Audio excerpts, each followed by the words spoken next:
بسم اللہ الرحمن الرحیم۔ آج کا جو ہمارا لیکچر ہے وہ ہے لیکچر نمبر 28، اور یہ فرسٹ ایئر اردو کے لیے ہے، اور جس صفحے سے ہم نے پڑھنا ہے وہ ہے صفحہ نمبر 16۔ ہم نے فرسٹ ایئر اردو کا سبق ایک مضمون ہے جو نظریہ پاکستان، جس کے مصنف ڈاکٹر غلام مصطفیٰ خان ہیں، وہ شروع کیا ہوا تھا۔ پچھلا جو لیکچر تھا اس کو ذرا سا دہرا لیتے ہیں تاکہ ہمیں آج کے لیکچر کی تھوڑی بات زیادہ سمجھ آ جائے۔ یہ ڈاکٹر غلام مصطفیٰ خان کی ایک تصویر ہے جو آپ کے سامنے ہے۔ ڈاکٹر غلام مصطفیٰ خان اپنے سبق نظریہ پاکستان جو ایک مضمون ہے اور جس کتاب سے اخذ کیا گیا اس کتاب کا نام ہے معرفِ اقبال۔ میں نے آپ کو اس سبق کا خلاصہ بتایا تھا۔ ہم نے ساتھ ڈاکٹر غلام مصطفیٰ خان کی حالات زندگی پڑھ لیے تھے، پھر ہم نے خلاصہ دیکھا تھا سبق کا۔ میں نے آپ کو بتایا تھا بچوں کہ ایک تو آپ نے پورے کے پورے سبق کے پڑھنے کے دوران یہ ذہن میں رکھنا ہے، یہ ایک تاریخی مضمون ہے۔ تاریخی مضمون اس لحاظ سے کہ پاکستان بننے تک کے کچھ حالات ذکر کیے ہیں جو تقریباً جو ہیں 4 صدیوں پر محیط ہیں، تقریباً 400 سال آپ سمجھ لیں، 4 صدیوں پہ محیط ہیں، اس دور کو ذکر کیا ہے۔ یہ دور کون سا تھا؟ یہ دور ہے بیٹا مغلیہ سلطنت کے ایک بادشاہ اکبر سے شروع ہوتا ہے۔ مغلیہ سلطنت میں نے آپ کو بتایا تھا 1526 سے شروع ہوئی ہے، 1526 سے، جس کو شروع کرنے والے ایک مغلیہ حکمران ظہیر الدین بابر ہیں، جنہوں نے مغلیہ سلطنت کی بنیاد رکھی ہے۔ 1526 سے لے کر 1857 تک مغلیہ سلطنت رہی ہے، لیکن یہاں پر کیونکہ ظہیر الدین بابر کا ذکر نہیں ہے، بادشاہ اکبر کا ذکر ہے، تو یہاں سے پھر اس کا مطلب ہے مضمون شروع ہوتا ہے 1556 سے، اسی لیے بورڈ پر آپ کو نظر آ رہا ہے 1556 لکھا ہوا ہے، اور یہ جائے گا بیٹا 1857 کی جنگ آزادی کا ذکر بھی آئے گا۔ وہ سارے حالات تھوڑے سے ذکر کیے ہیں جو مغلیہ سلطنت کے زوال کا باعث بنے، ٹھیک ہے، جس میں جو سازشیں تھیں وہاں کے ہندوؤں کی بھی سازشوں کا ذکر کیا گیا ہے، انگریزوں کی سازشوں کا بھی ذکر کیا گیا ہے۔ پھر اس کے بعد 1857 کے بعد تھوڑے سے حالات ذکر کیے ہیں کہ مسلمان ہندوستان کے اندر غلام کی حیثیت سے رہ رہے تھے، اور پھر مسلمانوں کو جو مشکلات پیش آئیں، اور پہلے وہ سمجھتے تھے ہندو ہمارے ساتھ ہیں، لیکن بعد میں ان کو پتہ چل گیا کہ ہندو ہمارے ساتھ نہیں ہیں، ہمیں ایک علیحدہ ملک چاہیے۔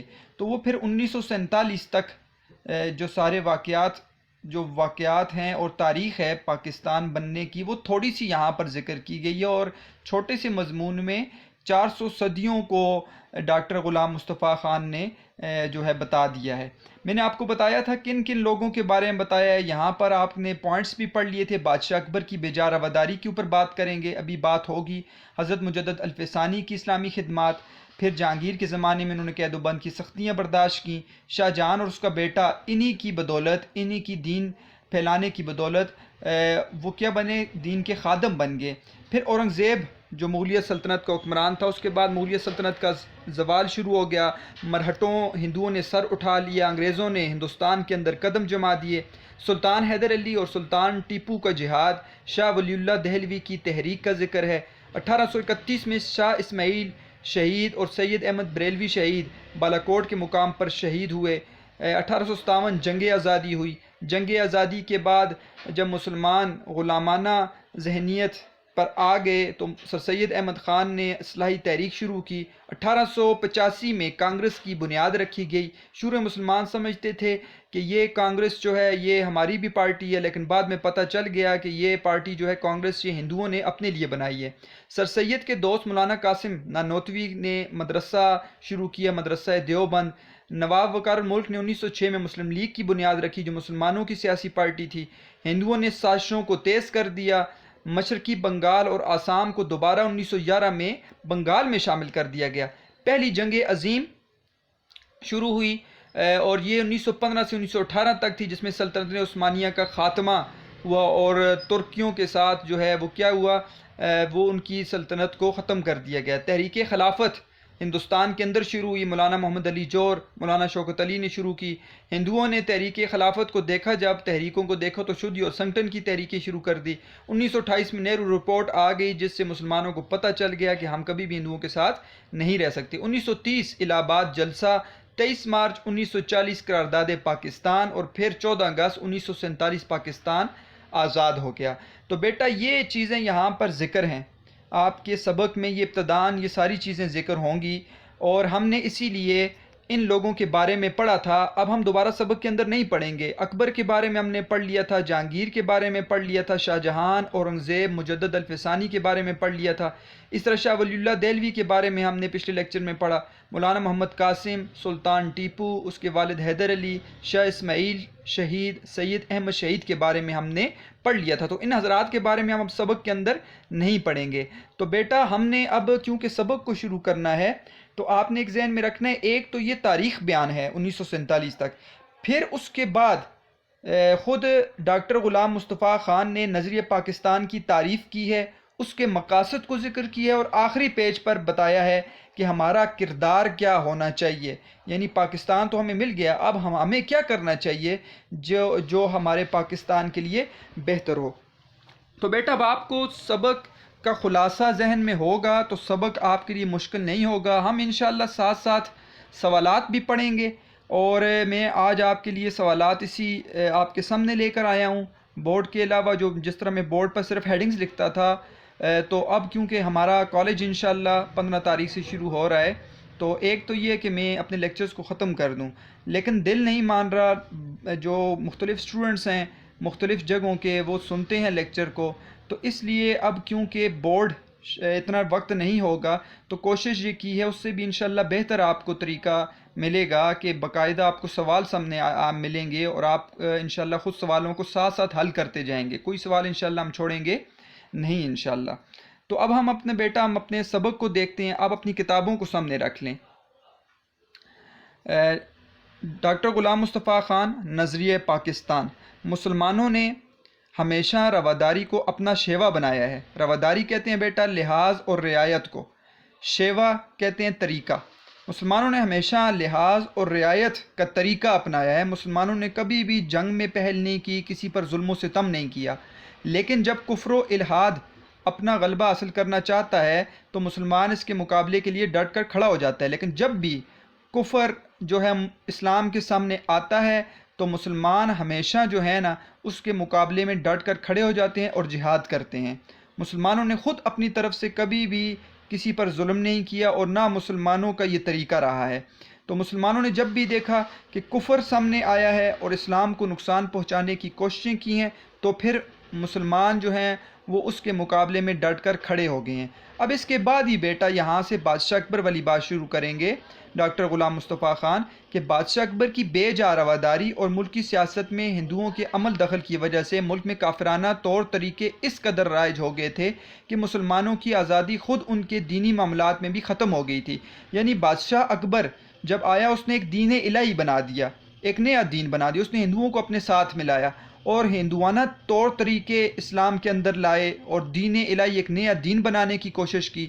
اس کی وجہ سے اس نے رعایت نہیں کی، یعنی مسلمانوں کے طور طریقے اس نے چھوڑ دیے، اور اس نے سیاست میں بھی، ملکی سیاست میں بھی ہندوؤں کو لے آیا، جس کی وجہ سے ہندو تو کافر ہیں، پھر انہوں نے اپنے طور طریقے جو ہیں نا اس دور کے اندر لانے شروع کر دیے۔ اس سے نقصان کیا ہوا مسلمانوں کو؟ مسلمانوں کی آزادی خود ان کی دینی معاملات میں بھی ختم ہو گئی تھی، یعنی مسلمان اپنے دینی معاملات میں بھی وہ پیچھے رہ گئے تھے، اور وہ اپنے دین کو بچانے کے لیے بھی وہ آگے نہیں آ سکتے تھے۔ مثال کے طور پر دیکھیں، جب بیٹا ایسا دور جب آ جائے کہ مسلمان غلام بن جائیں تو مسلمانوں کی دینی معاملات میں ان کی آزادی ختم ہو جاتی ہے، یعنی ان کو نماز نہیں پڑھنے دیتے، مسجد اس طرح جو ہے وہ مسلمانوں کے لیے کھولی نہیں جاتی، آپ آزادی سے اسلام کی دعوت نہیں دے سکتے، تبلیغ نہیں کر سکتے۔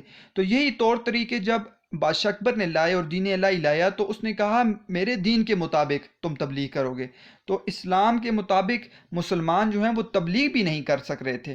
چنانچہ اکبر کے آخری دور میں اسلام کی سربلندی کے لیے حضرت مجدد الفسانی رحمۃ اللہ تعالیٰ علیہ کھڑے ہوئے۔ ان کے بارے میں ہم نے پڑھ لیا بیٹا، مجدد الفسانی کون ہیں؟ انہوں نے بادشاہ اکبر کے دین الہی کے خلاف کلمی جہاد کیا، اور انہوں نے اس دور میں دین الہی کو غلط ثابت کیا۔ پھر کیا ہوا؟ آپ نے جہانگیر، یعنی بادشاہ اکبر کے بعد اس کا بیٹا جہانگیر تخت پر بیٹھا، اس کے زمانے میں بھی محض دین کی خاطر قید و بند کی سختیاں جھیلیں۔ مجدد الف ثانی نے جہانگیر کے زمانے میں بھی جب دین کی تبلیغ عام کی تو اس کی وجہ سے جہانگیر نے بھی مجدد الف ثانی رحمۃ اللہ تعالیٰ علیہ کو کیا کیا، ان کو قید کر دیا گیا اور اسلامی قدروں کو نئے سرے سے فروغ دیا۔ کیا ہوا جی، آپ نے اسلامی اقدار، اسلامی روایات کو نئے سرے سے کیا کیا، زندہ کیا۔ اسی لیے آپ کو مجدد کہا جاتا ہے۔ مجدد کہتے ہیں تجدید کرنے والا، یعنی دین مٹ رہا تھا، آپ نے دوبارہ دین کو اللہ تعالیٰ کے حکم سے زندہ کیا۔ اس دور میں تو فائدہ نہ ہوا کیونکہ پتہ نہیں چلتا نا، بعض اوقات انسان تبلیغ کرتا ہے، دین کی دعوت دیتا ہے تو وقت کے مطابق اس کو مشکلات بھی آتی ہیں اور اس کو سختیاں بھی جھیلنی پڑتی ہیں، لیکن کیا ہوتا ہے اس کے بعد اللہ تعالیٰ پھر اس کا فائدہ اس کو بتاتے ہیں۔ کیا ہوا جی، مجدد الف ثانی جو ہیں وہ چلے گئے، ان کے اثر سے شاہ جہان اور اس کا بیٹا اورنگزیب دین کا خادم بن گئے۔ جہانگیر کے بعد شاہ جہان آیا، شاہ جہان کے بعد اس کا بیٹا اورنگزیب آیا، تو آپ نے جو تحریک چلائی تھی، کلمی جہاد کیا تھا، دین الہی ختم ہو گیا اور دوبارہ دین جو ہے وہ زندہ ہو گیا۔ تو شاہ جہان اور اس کا بیٹا اورنگزیب دین کے خادم بن گئے، لیکن اورنگزیب کے بعد ہی اس کے بیٹوں کے باہمی نفاق اور کمزوری کی وجہ سے مغلیہ سلطنت کا زوال شروع ہو گیا۔ لیکن اورنگزیب کے جانے کے بعد اس کے بیٹے آئے مغلیہ سلطنت میں، تو اس کے بعد اورنگزیب کے جانے کے بعد سے کیا ہوا، مغلیہ سلطنت میں آپس میں پہلے تو باہمی نفاق شروع ہو گیا۔ دیکھیں مغلیہ سلطنت بیٹا ایک دم ختم نہیں ہوئی۔ ایک وجہ مغلیہ سلطنت کے ختم ہونے کی یہ ہے کہ ان کا آپس میں نفاق تھا، یعنی کہ ایک باپ ہے، اس کے 3 بیٹے ہیں، تو ہر ایک یہ چاہتا تھا کہ میں تخت پر بیٹھوں۔ ایک تو مسئلہ یہ تھا۔ پھر جب نفاق آپس میں ہوتا ہے تو غیر فائدہ اٹھاتے ہیں، غیروں نے فائدہ اٹھایا، ہندوؤں نے فائدہ اٹھایا، مرہٹوں نے فائدہ اٹھایا اور ان کے اندر نفاق کو پیدا کیا، مسلمانوں کو کمزور کیا، مغلیہ سلطنت کو ختم کرنے کی سازشیں شروع کر دیں، اور پھر اس کا فائدہ پھر آخرکار انگریزوں نے بھی اٹھا دیا کہ وہ تجارت کی غرض سے ہندوستان کے اندر آ گئے اور کرتے کرتے انہوں نے ملک پر قبضہ کر لیا۔ تو اس طریقے سے مغلیہ سلطنت جو 1526 سے شروع ہوئی تھی اور 1857 یعنی 3 صدیوں پر محیط 300 سال تقریباً جو ہے وہ جس مغلیہ خاندان نے جو ہے وہ بادشاہت کا نظام سنبھالا، اس کو آخرکار پھر کیا ہوا، ان کی مغلیہ سلطنت چلی گئی اور وہ غلام بن گئے۔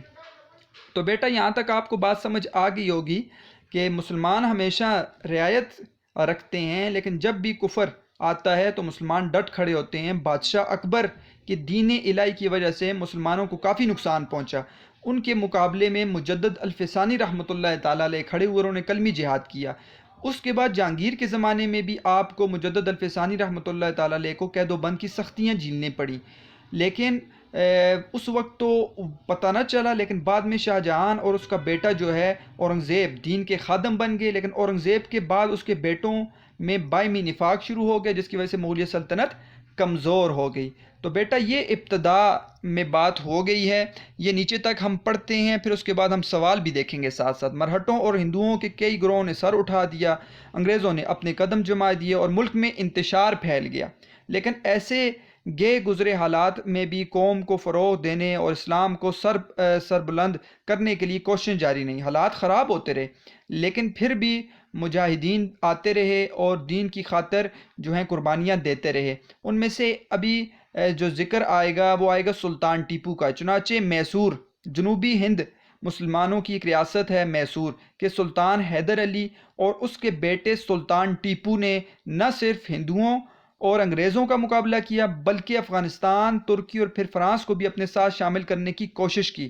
جب دیکھ لیا تھا سلطان ٹیپو نے کہ مسلمانوں کے خلاف ہندو بھی مل گئے ہیں اور انگریز بھی ہو گئے ہیں، تو انہوں نے پہلی کوشش یہ کی کہ ہم مختلف ممالک کو اپنے ساتھ ملائیں، لیکن یہ کوشش ان کی کامیاب نہ ہو سکی، اور غدار جو ہمیشہ مسلمانوں کے بیچ میں پائے جاتے ہیں، میر جعفر اور میر صادق جیسے، انہوں نے غداری کر کے ان کو نقصان پہنچایا۔ سلطان ٹیپو نے نہ صرف ہندوؤں اور انگریزوں کا مقابلہ کیا بلکہ افغانستان کو، ترکی کو اور پھر فرانس کو بھی اپنے ساتھ ملانے کی کوشش کی، لیکن ملک کے دوسرے سرداروں نے ساتھ نہیں دیا اور انہیں کامیابی حاصل نہ ہوئی۔ اس وجہ سے ہی سلطان ٹیپو کو کامیابی حاصل نہ ہوئی تھی۔ بیٹا یہاں پر ہمارے 3 سوال آئیں گے۔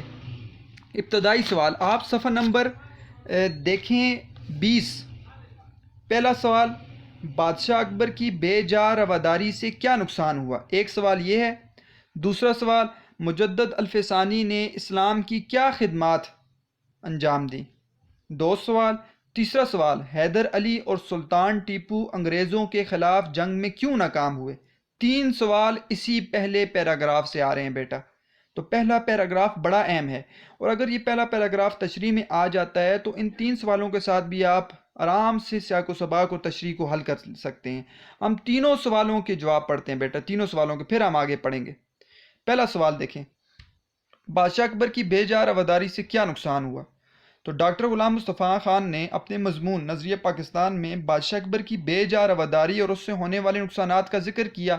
بادشاہ اکبر ہندوستان میں مغلیہ سلطنت کے بانی ظہیر الدین بابر کے پوتے اور ہمایوں کا بیٹا، جو تاریخ میں مغل اعظم اور اکبر اعظم کے نام سے بھی یاد کیے جاتے ہیں، اپنے باپ کی وفات پر 1556 میں صرف 14 سال کی عمر میں تخت نشین ہوا اور اپنی وفات 1605 تک ہندوستان کے حکمران رہے۔ رواداری، اکبر نے اپنے دور میں تمام مذاہب سے تعلق رکھنے والے، خاص طور پر ہندوؤں کی ہمدردیاں حاصل کرنے کے لیے بے جا رواداری کا مظاہرہ کیا، رعایت ختم کر دی، اور وہ خصوصاً دین کے اندر ان کو حکومتی معاملات اور ملکی سیاست میں عمل دخل کا موقع فراہم کیا، ان کو مزید خوش کرنے کے لیے دین الہی کے نام سے نئے ضابطے جاری کیے۔ اکبر نے مسلمان ہونے کے باوجود اسلام کے بارے میں ایک طرح سے بہت مدافعانہ، معذرت خانہ اور کمزور کردار ادا کیا، ٹھیک ہے، اسلام کے خلاف انہوں نے کام کیا۔ نقصانات کیا ہوئے بیٹا اس سے؟ اکبر کی اس بے جا اور غیر ضروری رواداری سے اسلام اور مسلمانوں کو کافی نقصان پہنچا۔ ملک میں کافرانہ طور طریقے رائج ہو گئے، مسلمانوں کی آزادی خود ان کے دینی معاملات میں بھی ختم ہو گئی، حکومت اور سیاست کے کافی اختیارات غیر مسلموں کے ہاتھوں میں چلے گئے۔ ان نقصانات کے ازالے کے لیے حضرت مجدد الفسانی رحمۃ اللہ تعالی علیہ اٹھ کھڑے ہوئے اور کافی جدوجہد کی۔ تو بیٹا یہ آپ نے سوال دیکھ لیا کہ حضرت مجدد الفسانی رحمۃ اللہ تعالی علیہ نے پھر کیا کی، جدوجہد کی۔ تو پھر بادشاہ اکبر کی بے جا رواداری سے نقصانات بھی یہاں پہ بتا دیا ہم نے بادشاہ اکبر کے بارے میں بتا دیا، ایک سوال ہمارا حل ہو گیا۔ دوسرے سوال کی طرف جاتے ہیں، حضرت مجدد الفسانی رحمۃ اللہ تعالی علیہ نے اسلام کی کیا خدمت سر انجام دی؟ ڈاکٹر غلام مصطفیٰ خان نے اپنے مضمون نظریہ پاکستان میں پاکستان کے تاریخی اور نظریاتی پس منظر پر روشنی ڈالتے ہوئے حضرت مجدد الفسانی کی خدمات کا ذکر کیا۔ پس منظر، مسلمانوں نے ہمیشہ رواداری کو ہمیشہ اپنا شیوا بنایا، لیکن جب کفر و الحاد اپنا غلبہ اسلام حاصل کرنا چاہتا ہے تو مسلمان اس کے مقابلے کے لیے ڈٹ کھڑا ہو جاتا ہے۔ بادشاہ اکبر کی بے جا رواداری اور ملکی سیاست میں ہندوؤں کے عمل دخل کی وجہ سے ملک میں کافرانہ طور طریقے اس قدر رائج ہو گئے تھے کہ مسلمانوں کی آزادی خود ان کے دینی معاملات میں بھی ختم ہو گئی تھی۔ چنانچہ اکبر کے آخری دور میں اسلام کی سربلندی کے لیے حضرت مجدد الفسانی رحمۃ اللہ تعالی علیہ کھڑے ہوئے۔ حضرت مجدد الفسانی رحمۃ اللہ، اصل نام شیخ احمد تھا، سرہند میں 1564 میں پیدا ہوئے، تاریخ میں مجدد الفسانی کے نام سے یاد کیے جاتے ہیں۔ ہندوستان کے عظیم مذہبی دانشوروں میں ان کا شمار ہوتا ہے۔ ان کی ساری زندگی اسلام کے لیے جد و جہد سے عبارت ہے۔ انہوں نے اکبر کی بے جا رواداری کو دیکھا تو اس نتیجے پر پہنچے کہ اس رواداری سے اسلام کی اثر روح، تہذیب و ثقافت اور روایات مجروح ہو رہی ہیں، لہٰذا وہ اسلام کی سربلندی کے لیے اٹھ کھڑے ہوئے۔ خدمات بیٹا آپ بے شک اگر پس منظر لکھتے ہیں تو لکھ لیں، حضرت مجدد الفسانی رحمۃ اللہ تعالی علیہ کی ہیڈنگ لکھ لیں، ٹھیک ہے، اس کو پس منظر کو بے شک نہ لکھیں، اور خدمات کو آگے ذکر کر دیں۔ خدمات، ہندوستانی مسلمان حضرت مجدد الفسانی کی مندرجہ ذیل خدمات اور قربانیوں کی بہت قدر کی نگاہ سے دیکھتے ہیں۔ قید و بند، انہوں نے جہانگیر کے زمانے میں محض دین کی خاطر قید و بند کی سختیاں برداشت کی۔ اسلامی قدریں، اسلامی قدروں، ٹھیک ہے، اسلامی روایات، اقدار کہتے ہیں روایات کو، اسلامی روایات کو فروغ دیا جو اکبر و جہانگیر کے دور میں کمزور ہو چکی تھی۔ شاہ جہان اور اورنگزیب، یہ مجدد الفسانی کی تعلیمات اور کوششوں کا نتیجہ تھا کہ شاہ جہان اور اس کا بیٹا اورنگزیب دین کا خادم بنے۔ اسلام کو اس کی اثر روح کے مطابق بحال کرانے کے لیے حضرت مجدد الفسانی کا کردار تاریخی اور مثالی رہا ہے اور اسلامی تاریخی کا سنہری باب ہے۔ تو یہ دو سوال ہو گئے بیٹا، ایک ہم نے بادشاہ اکبر کے بارے میں پڑھ لیا، ایک ہم نے پڑھ لیا مجدد الفسانی رحمۃ اللہ تعالی علیہ کے بارے میں۔ تیسرا سوال، حیدر علی اور سلطان ٹیپو انگریزوں کے خلاف جنگ میں کیوں ناکام ہوئے؟ تو یہ بھی ہم نے پڑھا اسی پیراگراف میں۔ سلطان حیدر علی ٹھیک ہے 1720 تا 1782، 1761 میں ریاست میسور کا حکمران بنا۔ انہوں نے اپنے دور میں انگریزوں اور ایسٹ انڈیا کمپنی کے بڑھتے ہوئے اثر و رسوخ کی شدید مزاحمت کی اور انگریزوں کے خلاف کئی لڑائیاں لڑیں، جو تاریخ میں میسور کی پہلی لڑائی اور میسور کی دوسری لڑائی کے نام سے مشہور ہیں۔ سلطان ٹیپو 1750 تا 1799 سلطان حیدر علی کا بیٹا تھا، اصل نام فتح علی خان تھا۔ تاریخ میں شیر میسور اور ٹیپو سلطان کے نام سے بھی یاد کیے جاتے ہیں۔ ان کی پوری زندگی ان کے اس قول سے عبارت ہے کہ شیر کی ایک دن کی زندگی گیدڑ کی 100 سالہ زندگی سے بہتر ہے۔ دونوں کا منصوبہ جب انگریزوں نے ہندوستان میں اپنے قدم جما لیے تو میسور کے سلطان حیدر علی اور ان کے بیٹے سلطان ٹیپو نے منصوبہ بنایا کہ ہندوستان کی مختلف ریاستوں اور اقوام کو متحد کیا جائے اور ساتھ ہی افغانستان، ترکی اور فرانس کو بھی اپنے ساتھ شامل کیا جائے اور ان سب کا ایک مضبوط اتحاد بنا کر انگریزوں کا مقابلہ کیا جائے، انہیں ہندوستان سے نکالا جائے۔ ناکامی کیوں ہوئی؟ لیکن ان کا منصوبہ ناکام ہو گیا۔ اس ناکامی کی وجوہات مندرجہ ذیل ہیں۔ پہلی، ملک کے دوسرے سرداروں نے ان کا ساتھ نہیں دیا۔ دوسری، مسلمان سرداروں میں میر جعفر جیسے غدار لوگ پیدا ہو گئے، انہوں نے غداری کی۔ تیسری، انگریزوں نے دوسرے سرداروں کو لالچ اور دھمکیاں دے کر اپنے ساتھ ملا لیا۔ چوتھی، بیرون ملک سے مدد نہ ملی۔ ان وجوہات کی بنا پر سلطان حیدر علی اور اس کے بیٹے سلطان ٹیپو کو کامیابی نہ مل سکی۔ تو بیٹا ہم نے یہاں پر دیکھ لیا 3 سوالات اور تینوں کے جوابات آپ کو نظر آئے ہوں گے، آپ کے پہلے پیراگراف کے اندر ہیں۔ آپ کو تینوں سوال سمجھ آ گئے ہوں گے، آپ کو پہلا پیراگراف بھی سمجھ آ گیا ہوگا۔ بیٹا انشاءاللہ آپ کو آخر میں اس سبق کے ساتھ اشعار بتاؤں گا جو آپ سوالات کے ساتھ بھی لکھ سکتے ہیں، جو آپ تشریح کے اندر بھی لکھ سکتے ہیں۔ تو میں سوالات جیسے آپ کو اشعار بتاتا ہوتا ہوں، انشاءاللہ آخر میں اس سبق کے آپ کو تمام اشعار میں بتا دوں گا۔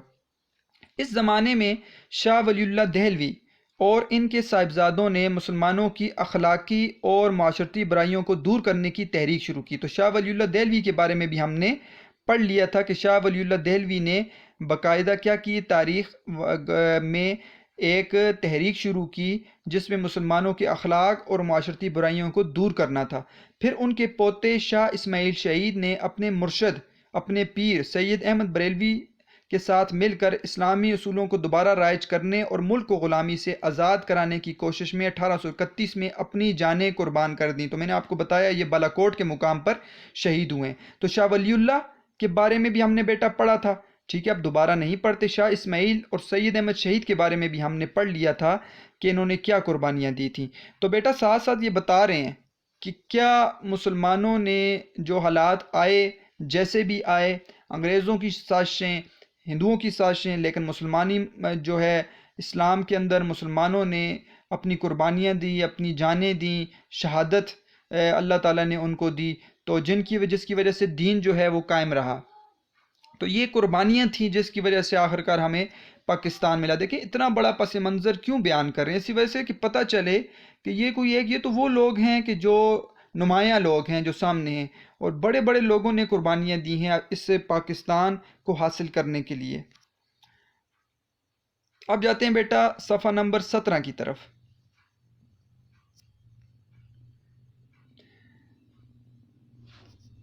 صفحہ نمبر 17 میں دیکھیں، چنانچہ 1857 کی جنگ آزادی میں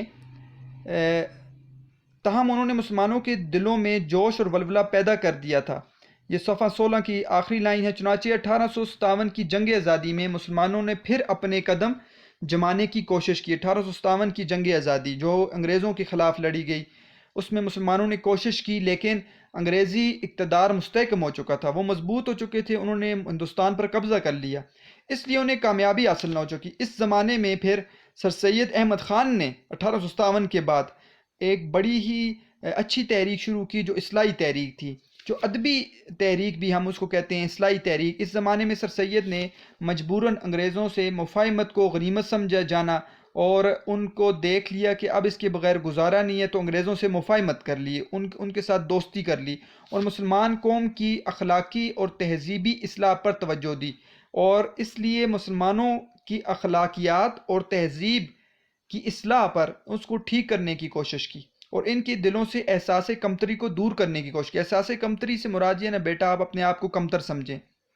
وہ دور ایسا تھا کہ مسلمان کیونکہ غلام بن گئے تھے تو ان کے دلوں میں احساس کمتری آ گئی تھی، تو اس کو دور کرنے کی کوشش کی کہ ہم ایک غلام قوم نہیں ہیں۔ پھر کیا ہوا بیٹا، 1885 میں ہندوؤں نے کانگریس کی بنیاد ڈالی، تو اس کے اوپر بھی سوال ہے، وہ ہم دیکھیں گے، لیکن یہاں سے آپ نے یہ دیکھنا ہے کہ 1885 میں ہندوؤں نے کانگریس کی بنیاد ڈال دی اور ظاہر یہ کیا کہ وہ ملک کی تمام قوموں کو ان کے حقوق دلوائیں گے، کوئی بھی قوم ہے ہم ان کو حقوق دلوائیں گے، اور یہ کانگریس سب کی پارٹی ہے۔ لیکن بعد میں پتہ چلا کہ وہ صرف اپنے حقوق کو تحفظ دینا چاہتے تھے، انہوں نے مسلمانوں کو ان کے کاروبار سے بھی محروم کرنے کی کوشش کی، اور وہ سرکاری ملازمتوں پر بھی قابض ہو گئے، نیز انہوں نے مسلمانوں کی مشترکہ زبان اردو کے مقابلے میں ہندی کو قائم کرنے کی کوشش کی۔ اردو ہندی تنازع، ٹھیک ہے بیٹا، جو اصل تنازع شروع ہوا تھا وہ یہاں سے مسلمانوں کو بھی پتہ چل گیا، کیونکہ وہ ہندو چاہتے تھے کہ ہندی آئے اور وہ آگے بڑھے، اور مسلمانوں کی زبان کو انہوں نے دبانے کی کوشش کی، اردو کو ہر طریقے سے انہوں نے جو ہے وہ پیچھے کرنے کی کوشش کی کہ اردو زبان آگے نہ بڑھ سکے۔ تو یہ شروع میں مسلمان سمجھتے تھے کہ شاید کانگریس جو ہے وہ سب کی جماعت ہے، لیکن مسلمانوں کو ایسا پتہ چل گیا کہ کانگریس صرف اور صرف کس کی جماعت ہے، وہ صرف اور صرف ہندوؤں کی جماعت ہے۔ تو اسی کانگریس کے ساتھ بیٹا آپ دیکھیں گے سوال بھی ہے، ہمارا سوال نمبر دال، کانگریس کا قیام کب عمل میں آیا اور اس کے بنیادی مقاصد کیا تھے؟ تو یہیں پر پڑھ لیتے ہیں۔ ڈاکٹر غلام مصطفیٰ خان نے اپنے مضمون نظریہ پاکستان میں پاکستان کے تاریخی پس منظر پر روشنی ڈالتے ہوئے کانگریس کا قیام اور اس کے بنیادی مقاصد بیان کیے ہیں۔ کانگریس کا قیام 1857 میں مغلیہ سلطنت کا چراغ ہمیشہ کے لیے گل ہو گیا، ہندوستان پر انگریز قابض ہو گئے، تو ہندوؤں نے بھی ہندوستان پر حکومت کرنے کے خواب دیکھنا شروع کیا۔ ان خوابوں کی تعبیر کے لیے انہوں نے 1885 میں کانگریس کی بنیاد ڈالی اور سیاسی جدوجہد کا آغاز کیا۔ کانگریس کے بنیادی مقاصد کیا تھے؟ کانگریس ایک سیاسی جماعت تھی، اس کے منشور میں یہ تھا کہ یہ جماعت ملک کی تمام قوموں کو ان کے حقوق دلوائے گی اور تمام قوموں کے مفادات کے لیے کام کرے گی۔ لیکن حقیقت کیا تھی؟ درپردہ مقاصد کیا تھے؟ اصل میں وہ کیا کر رہی تھی؟ کانگریس نے اپنے منشور سے انحراف کیا، انحراف یعنی مڑ جانا۔ بعد میں اٹھائے جانے والے اقدامات سے پتہ چلا کہ کانگریس صرف ہندوؤں کے مفادات کا تحفظ چاہتی تھی۔ اس جماعت نے مسلمانوں کو ان کے کاروبار سے بھی محروم کرنے کی کوشش کی، سرکاری ملازمتوں پر اس جماعت کے اراکین قابض ہو گئے، اور اس سے مسلمانوں کی مشترکہ زبان اردو کو ختم کرنے کے لیے اس کے مقابلے میں ہندی کو رائج کرنا شروع کر دیا۔ ان اقدامات سے مسلمان اس نتیجے پر پہنچ گئے کہ کانگریس اصل میں صرف ہندوؤں کی جماعت ہے، صرف ہندوؤں کے لیے کام کر رہی ہے، لہٰذا انہوں نے 1906 میں کل ہند مسلم لیگ کے نام سے ایک الگ تنظیم کی بنیاد رکھ لی۔ تو یہاں سے بیٹا ہمیں پتہ چل گیا کہ کانگریس کیوں قائم ہوئی تھی اور اس کے مقاصد شروع میں کیا تھے، اور جو ہے اصل مقاصد اس کے کیا تھے۔ تو یہ ہمارا سوال بھی حل ہو گیا، ہمارے 4 سوال حل ہو گئے بیٹا، 3 سوال ہمارے صرف رہتے ہیں انشاءاللہ، وہ ہم ساتھ ساتھ کریں گے۔ سر سید نے مسلمانوں کو ہندوؤں کی اس کانگریس اور ان کی سیاست سے علیحدہ کرنے کی کوشش کی، اور ان کے ایک دوست مولانا محمد قاسم نے دیوبند میں مسلمانوں کی دینی تعلیم کی طرف توجہ دی۔ مولانا محمد قاسم کے بارے میں بھی ہم نے پڑھ لیا تھا، مدرسہ دیوبند کی انہوں نے بنیاد رکھی ہے، ٹھیک ہے، مولانا محمد قاسم، اور یہ دوست تھے سر سید احمد خان کے۔ پھر سر سید کے ایک رفیق نواب وقار الملک نے 1906 میں کل ہند مسلم لیگ کے نام سے مسلمانوں کی ایک الگ تنظیم کی بنیاد ڈالی۔ یہ تنظیم ڈھاکے میں قائم ہوئی تھی، جہاں ہندوؤں نے سازش کر کے مسلمانوں کو زک پہنچانے کے لیے مشرقی بنگال کا اور آسام کا وہ صوبہ جس میں مسلمانوں کی اکثریت تھی ختم کرا دیا، اور 1911 میں اس علاقے کو پھر بنگال میں شامل کرا دیا۔ اب بیٹا یہاں سے اس بات کو صرف آپ نے سمجھنا، ایک تاریخی بات ہے یہاں پر جو ذکر کی گئی ہے۔ اب بات یہ ہے، میں نے آپ کو بتایا بھی تھا اس کے متعلق پچھلے لیکچر میں، کہ دیکھیں جب پہلے تو کانگریس تھی اور کانگریس ہندوؤں کی جماعت تھی، سیاسی جماعت، تو اب مسلمانوں نے سمجھ لیا تھا کہ ہندو جو ہیں وہ صرف اور صرف وہ کانگریس جو ہے وہ ان کی جماعت ہے، اس لیے ہم اپنی جماعت بنائیں، اپنی ایک سیاسی پارٹی بنائیں۔ تو مسلمانوں نے 1906 میں رفیق نواب وقار الملک نے 1906 میں کل ہند مسلم لیگ کے نام سے بنیاد رکھ دی، اور یہ بنیاد ڈھاکے میں رکھی گئی، ٹھیک ہے، ڈھاکے میں اس کی بنیاد رکھی گئی تھی۔ اب دیکھو ہندوؤں کو تکلیف ہوئی، ہندوؤں نے کیا کیا، اس کے خلاف سازش کی ہے کہ اب مسلمان تو ہمارے ساتھ نہیں رہ رہے اور لہذا اپنی پارٹی بنا رہے ہیں، تو ہم ان کو نقصان پہنچائیں۔ نقصان یہ پہنچایا کہ میں آپ کو بتاتا ہوں اس کی تاریخ میں کہ تاریخ کیا تھی اور کیا ہوا تھا بنگلہ دیش کے ساتھ۔ یہ وہ بنگلہ دیش 1971 والا قصہ نہیں ہے بیٹا، یہ اس سے پہلے کی بات ہے۔ یہ تقریباً 1765 کے بعد سے بنگال جو ہے نا، بنگال، ٹھیک ہے، اس کے ساتھ بہار، اڑیسہ اور آسام کو ملا کر ایک ہی واحد جو ہے نا وہ صوبہ بنا دیا گیا تھا، ایک واحد صوبہ بنا دیا گیا تھا۔ یہ بہت بڑا صوبہ بن گیا تھا، اس کی بہت بڑی آبادی تھی، اور یہ بنا تھا 1765 میں۔ اچھا، 20ویں صدی کا جب آغاز ہوا، تقریباً 1900 سے جب ہم شروع کرتے ہیں، تو 20ویں صدی کے آغاز میں صوبہ بنگال سب سے زیادہ آبادی والا صوبہ تھا۔ صوبہ بنگال سب سے زیادہ آبادی والا صوبہ تھا، کیونکہ اس میں بہار بھی تھا، اڑیسہ بھی تھا، آسام بھی تھا، اور بنگال کی اپنی آبادی بہت زیادہ تھی۔ تو یہ ایک گنجان آباد آپ کہہ سکتے ہیں، جہاں پہ بہت زیادہ آبادی ہوتی ہے، تو گنجان آبادی والا صوبہ تھا۔ تو 1905 میں 1905 میں ہندوستان کے ایک انگریز وائسرائے لارڈ کرزن کا نام آپ نے سنا ہوگا، اس نے تجویز دی تھی کہ اس کو دو حصوں میں تقسیم کرتے ہیں، اس بنگال کو ایک مغربی بنگال بناتے ہیں، ایک مشرقی بنگال بناتے ہیں۔ اب اس میں کیا ہوا؟ اب بیٹا ہوا یہ کہ مشرقی بنگال جو تھا، مشرقی بنگال، اس کی آبادی میں مسلمانوں کی آبادی زیادہ تھی۔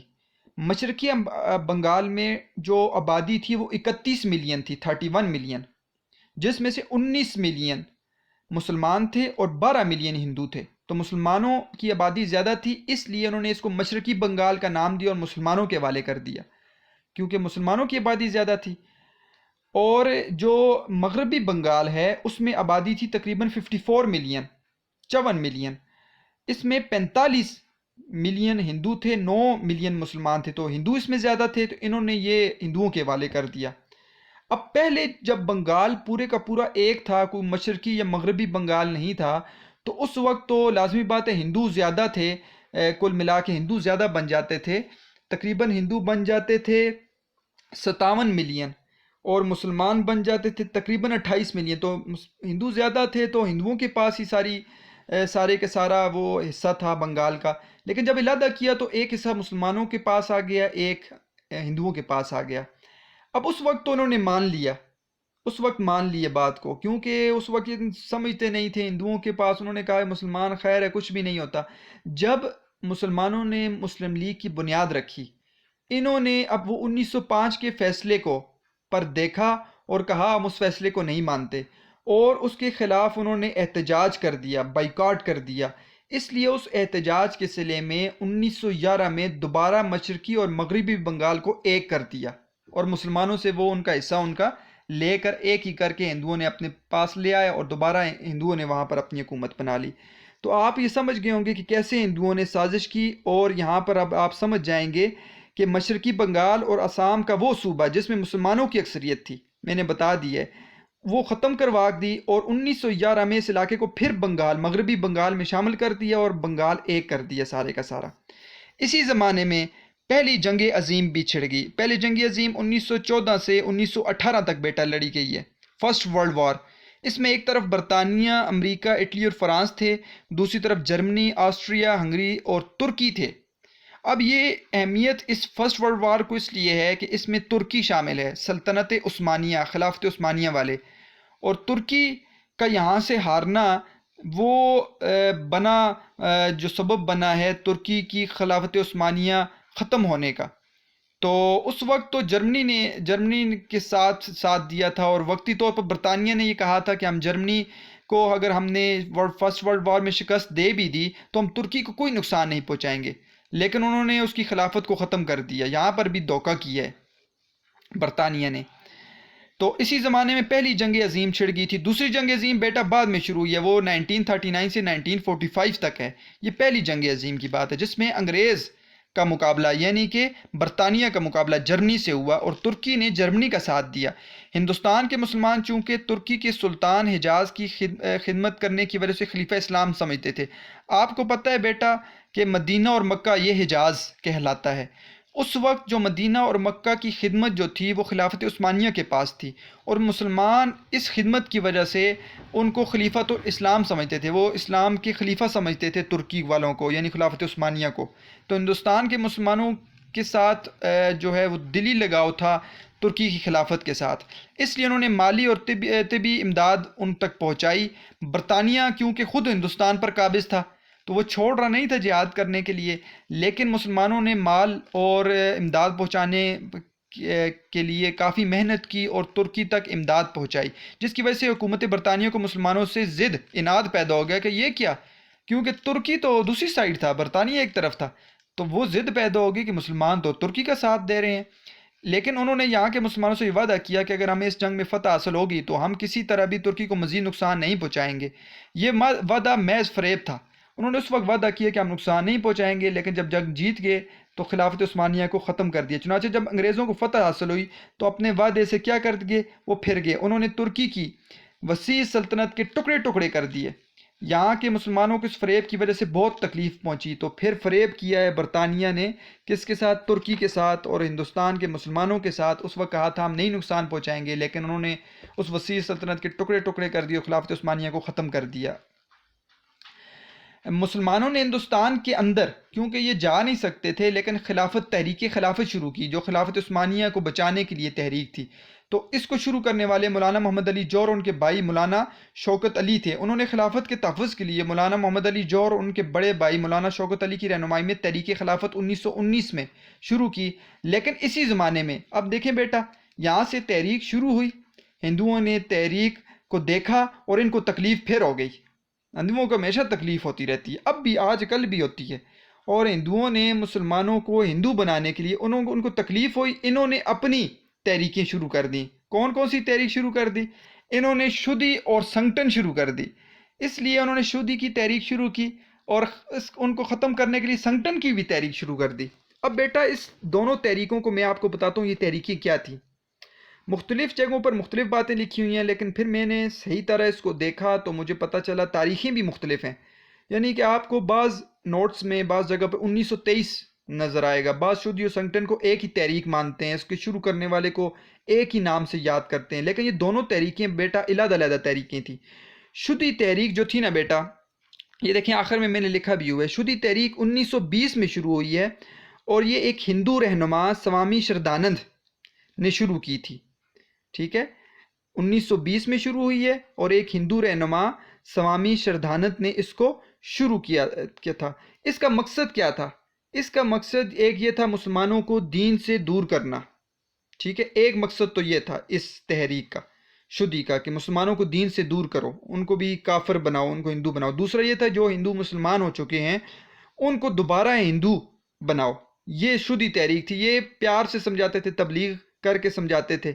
لیکن اس کا خاتمہ ہو گیا 1926 میں بیٹا، اس کا خاتمہ ہوا تھا جب عبدالرشید نامی مسلمان نے یہ سوامی شردانند کو دہلی کے اندر اس کے گھر کے اندر جا کر مارا پھر، ٹھیک ہے، عبدالرشید نامی ایک مسلمان تھا، ایک مجاہد اسلام، اس نے اس کو جا کر گھر کے اندر مارا تھا۔ لیکن جب شودی کیونکہ آہستہ آہستہ ناکام ہوتی گئی، وہ سمجھ گئے کہ مسلمان تو کبھی بھی ہندو نہیں بن سکتے، اور ہندو جو مسلمان ہو چکے ہیں وہ بھی واپس اپنے ہندو نہیں بن رہے، تو انہوں نے سنگٹن تحریک شروع کی۔ اب سنگٹن جو تحریک تھی نا بیٹا، یہ 1921 میں شروع ہوئی ہے اور اس کو شروع کرنے والے پنڈت مدن مالویہ ہے، پنڈت مدن مالویہ۔ اس نے کیا کیا؟ ہندوؤں کو جنگی فنون سے آراستہ کیا، ہتھیار دیے اور بہت زیادہ پیسہ خرچ کیا۔ اس نے کہا مسلمانوں کو ڈراؤ، ان کو مارو، ان کو ڈراؤ، ڈرا دھمکا کے ان کو ہندو بناؤ، یا وہ ہندو جو مسلمان بن چکے ہیں ان کو دوبارہ ہندو بنانے کے لیے ڈراؤ اور دھمکاؤ۔ تو جیسے آج کل کی شیو سینا تحریک آپ نے سنا بھی ہوگا، ہندوستان کے اندر ہے، وہ موجود ہے، وہ لوگوں کو مارتے ہیں، ڈراتے ہیں۔ یہ تحریک سنگٹن تحریک یہ والی تحریک تھی جو اب بھی کسی نہ کسی صورت میں ہندوستان کے اندر موجود ہے، جو مسلمانوں کو مارتی ہے اور ان کو تکلیف پہنچاتی ہے۔ تو شودی تحریک جو تھی وہ یہ تحریک تھی کہ آپ پیار سے سمجھائیں، لیکن سنگٹن کے اندر آپ زبردستی لوگوں کو کیا کریں؟ وہ کافر کریں۔ تو یہ دونوں تحریکیں کیا کر دی تھی؟ شروع کر دی تھیں کس نے؟ ہندوؤں نے۔ اور انہی دو تحریکوں کے اندر بیٹا ہمارا سوال بھی آ گیا ہے۔ سوال نمبر ہے، شودی اور سنگٹن جیسی انتہا پسند تحریکیں چلانے کا مقصد کیا تھا؟ شودی اور سنگٹن جیسی انتہا پسند تحریکیں چلانے کا مقصد ایک تو یہاں پر ذکر کر دیا گیا شودی کا کیا تھا، اور دوسرا میں نے بتا دیا سنگٹن کا کیا تھا۔ یہاں پر بیٹا تاریخ 1923 لکھے، لیکن آپ 1920 کر لیں۔ یہ وہ تحریک تھی جو ہندوؤں نے 1920 میں ہندوستان سے دوسرے مذاہب کا صفایا کرنے کے لیے شروع کی تھی۔ شدی کا مطلب ہے پاک صاف کرنا، تبدیلی مذاہب کروا کے ہندو مت میں شامل کروانا۔ اس تحریک کی ابتدا شردھانند اور ان کے پیروکاروں نے کی تھی۔ اس تحریک کا مقصد یہ تھا کہ مسلمانوں کو ان کے دین سے دور کیا جائے، انہیں تعلیم سے، تبلیغ سے، لالچ سے ہندو بنایا جائے۔ اس طرح نعوذ باللہ نہ اسلام رہے گا نہ مسلمان، دونوں ختم ہو جائیں گے، اور ہندوستان میں صرف ہندو اور ان کا مذہب رہے گا، جس سے ان کو اور ان کے مذہب کو ہر طرح سے تحفظ حاصل رہے گا۔ سنگٹن شدی کے ساتھ ہی 1921 میں، ٹھیک ہے، متوازی اور دوسری انتہا پسند تنظیم سنگٹن بھی وجود میں آئی، اور اس کو شروع کرنے والے کون تھے؟ مدن مالویہ، پنڈت مدن مالویہ، کہ اگر کسی طرح شدی کے ذریعے مسلمان اپنا مذہب ترک نہ کرے تو زور زبردستی اور تشدد کر کے انہیں ایسا کرنے پر مجبور کیا جائے۔ اس تحریک کے ارکان کو باقاعدہ فوجی ٹریننگ دی جانے لگی اور انہوں نے شہر اور گلیوں میں فوجی انداز میں گھومنا پھرنا شروع کر دیا۔ بنیادی مقصد یہ تھا کہ اگر مسلمان ذہنی اور قلبی طور پر اپنا عقیدہ چھوڑنے یا تبدیل کرنے پر تیار نہ ہو تو انہیں جسمانی طور پر ختم کیا جائے۔ یہ تحریک خونریزی، قتل و غارت گری، ہنگاموں اور عبادت گاہوں کو نقصان پہنچانے کے کئی واقعات میں ملوث رہی ہے۔ مسلمانوں نے ڈٹ کر ان دونوں تحریکوں کا مقابلہ کیا اور یہ تحریکیں اپنے مقاصد کے حصول میں ناکام رہیں۔ تو دونوں تحریکوں کا مقابلہ مسلمانوں نے کیا، لیکن یہ تحریکیں آخرکار کیا ہوئیں بیٹا؟ ناکام رہیں۔ پھر 1928 میں کانگریس نے جو نہرو رپورٹ شائع کی، نہرو رپورٹ میں بتا دیا، اور اس رپورٹ آپ نے پڑھی بھی ہے، کہ اس رپورٹ میں یہ صاف پتہ چل گیا تھا کہ مسلمان جو ہیں وہ ہندو مسلمانوں کو نہیں چاہتے، اور مسلمانوں کو انہوں نے تسلیم نہیں کیا۔ اس میں مسلمانوں کے لیے علادہ نمائندگی کا اصول جو وہ 12 سال پہلے تسلیم کر چکی تھی بالکل نظر انداز کر دیا۔ انہوں نے کہا ہندوستان ہندوؤں کا ہے۔ پھر تو مسلمانوں میں بڑا جوش پیدا ہوا اور انہیں یقین ہو گیا کہ چونکہ ان کا دین، ان کی تہذیب، ان کی معاشرت سب کچھ غیر مسلموں سے مختلف ہے، ہمارا رہن سہن، ہمارا کھانا پینا، ہمارا مذہب بالکل مختلف ہے، اس لیے کسی حالت میں ہندوؤں سے تعاون نہیں ہو سکتا۔ چنانچہ 1930 میں مسلم لیگ کے الہ آباد والے جلسے میں علامہ اقبال نے مسلمانوں کے لیے ایک علیحدہ وطن پاکستان بنانے کی تجویز پیش کر دی۔ 4 سال کے بعد جب قائد اعظم محمد علی جناح نے مسلم لیگ کی صدارت کا مستقل عہدہ قبول کیا تو انہوں نے اس تجویز کو عملی جانب پہنانے کے لیے کوششیں شروع کر دیں۔ اب 1930 میں بتایا، ایک خواب کا ذکر کر دیا کہ علامہ اقبال نے کہ علیحدہ مسلمانوں کو ایک علیحدہ وطن چاہیے۔ 4 سال کے بعد قائد اعظم محمد علی جناح 1934 میں مسلم لیگ کے صدر بن گئے، تو اس سے پھر انہوں نے اسی خواب کو پورا کرنے کے لیے محنت شروع کر دی۔ چنانچہ 23 مارچ 1940 کو انہوں نے لاہور کے اجلاس میں واضح طور پر اعلان کر دیا کہ جن علاقوں میں مسلمانوں کی اکثریت ہے وہاں ایک آزاد مسلم ریاست قائم کی جائے۔ اس اعلان کو قرارداد پاکستان کہتے ہیں۔ تو 1940 آپ کو پتہ ہے 23 مارچ 1940 قرارداد پاکستان، جس میں باقاعدہ یہ اعلان کر دیا گیا کہ جن علاقوں میں مسلمان اکثریت میں ہیں وہاں پر ایک آزاد مسلم ریاست قائم کی جائے، جس کی روح سے مسلمانوں کی آزاد اور خود مختار حکومت قائم کرنے کا فیصلہ ہو گیا تھا۔ اور پھر بیٹا کیا ہوا؟ 7 سال بعد اللہ تعالیٰ نے پاکستان کو آزاد کر دیا، بڑی محنت سے یہ آزادی ملی ہے بیٹا۔ اب یہاں جو ہم نے 1556 سے سفر شروع کیا تھا بادشاہ اکبر سے لے کر، وہ ختم ہوا ہے تقریباً 1940 تک ہم آ گئے ہیں۔ 1947 کا ذکر بعد میں کریں گے یہاں سے۔ اس کے بعد جو ہے ڈاکٹر غلام مصطفیٰ خان باقاعدہ مغربی وطنیت اور اسلامی جو ملت ہے اس کو بیان کریں گے۔ پھر اس کے بعد نظریہ پاکستان کو بیان کریں گے، نظریہ پاکستان کے مقاصد کو بیان کریں گے اور ہمارے کردار کو بیان کریں گے۔ تو اس کے بعد علیحدہ ایک حصہ شروع ہو جائے گا۔ تو یہاں تک آپ کو بات سمجھ آ گئی ہوگی۔ اسی حصے میں ہم نے الف سوال، بے سوال، جیم سوال، دال اور ہے ہم نے پڑھ لیا۔ ہمارے صرف 2 سوال رہ گئے ہیں، نظریہ پاکستان سے کیا مراد ہے اور نظریہ پاکستان کے مقاصد کے حصول کے لیے آپ کیا کردار ادا کر سکتے ہیں۔ یہ 2 سوال رہ گئے ہیں بیٹا، اور یہ سوال انشاءاللہ اگلے جو ہوگا لیکچر اس میں انشاءاللہ ہم پڑھیں گے بیٹا۔ آپ کو مجھے یقین ہے سبق سمجھ آیا ہوگا۔ انشاءاللہ آپ دیکھیں گے کہ جب ہم دیکھیں سبق ختم کریں گے، یہ ابھی ہم آگے جائیں گے، یہاں سے ہم پڑھیں گے، سبق ختم کریں گے، نظریہ پاکستان کا سوال پڑھیں گے ہم۔ سبق ختم کرنے کے بعد آپ کو یہ نظر آئے گا، ہم اس کے اوپر اشعار میں آپ کو آخر میں انشاءاللہ، میں نے یہاں پر سارے اشعار جمع کیے ہوئے ہیں، آپ کو اسی سبق کے حوالے سے انشاءاللہ سارے اشعار میں بتاؤں گا، آپ نے اپنے پاس لکھ لینے ہیں، جو آپ کو جو ہے خصوصاً آپ کے تشریح میں، آپ کے سوالات کے آخر میں کام آتے ہیں۔ بیٹا آپ کا ہوم ورک یہ ہے کہ آپ سوال نمبر بے کر لیں اور سوال نمبر ہے کر لیں، 2 سوال آپ کر لیں، ٹھیک ہے؟ آپ سوال کاپیوں پہ لکھیں، اپنی محنت جاری رکھیں۔ ایک تو وہ اسٹوڈنٹس جو ہمارے کالج کے ہیں، اب وہ کالج آ جائیں گے انشاءاللہ، تو وہ اپنا ہوم ورک وہیں پر کریں گے، ان کی ترتیب ہوگی۔